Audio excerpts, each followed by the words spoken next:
Accounting standards have traditionally focused on recognition and measurement. However, global standard setters recognize that how financial performance is presented can be as influential as how it is measured. Hi, I am Rachit Agarwal, consultant in Audit and Assurance at Diwan P. Chopra and Company. Today, I will cover the exposure draft of Ind AS 118, Presentation and Disclosure in Financial Statements issued by the Accounting Standards Board of ICAI, proposed to be effective for annual reporting periods beginning on or after 1st April 2027. Stakeholders have raised concerns about inconsistencies in profit or loss statements, limited transparency in management-defined measures, and poor item grouping. The standard addresses these via structured categories, defined subtotals, clear MPM disclosures, and enhanced aggregation guidance for better comparability. Importantly, it won't change the recognition or measurement, only the presentation.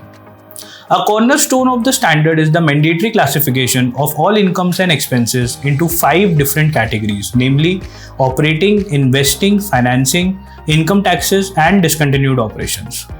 The operating category will include income and expenses from entities' main business activities and residuals, with the flexibility of classification of expenses either by nature, function, or a hybrid approach, unlike the current nature-only mandate. The investing category will include income and expenses from investments made individually and largely independent of the entity's main business activities. The finance category will include incomes and expenses relating to obtaining finance to fund the entity's main business and investing activities. Example, income and expenses on liabilities such as bank loans, bonds, and any other liability like lease and pension liabilities.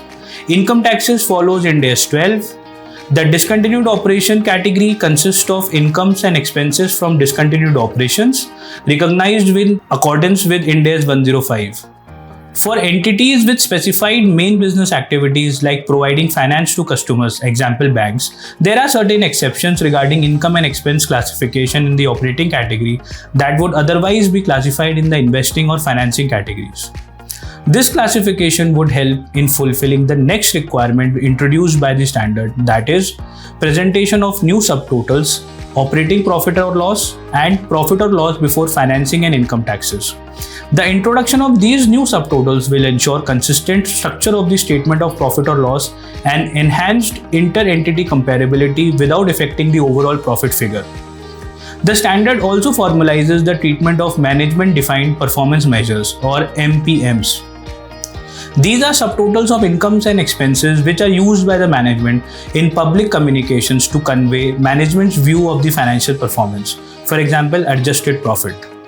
The standard requires all MPMs to be disclosed in a single note, accompanied by reconciliations to the most directly comparable subtotals specified in the standard, methodology explanations, and the change details.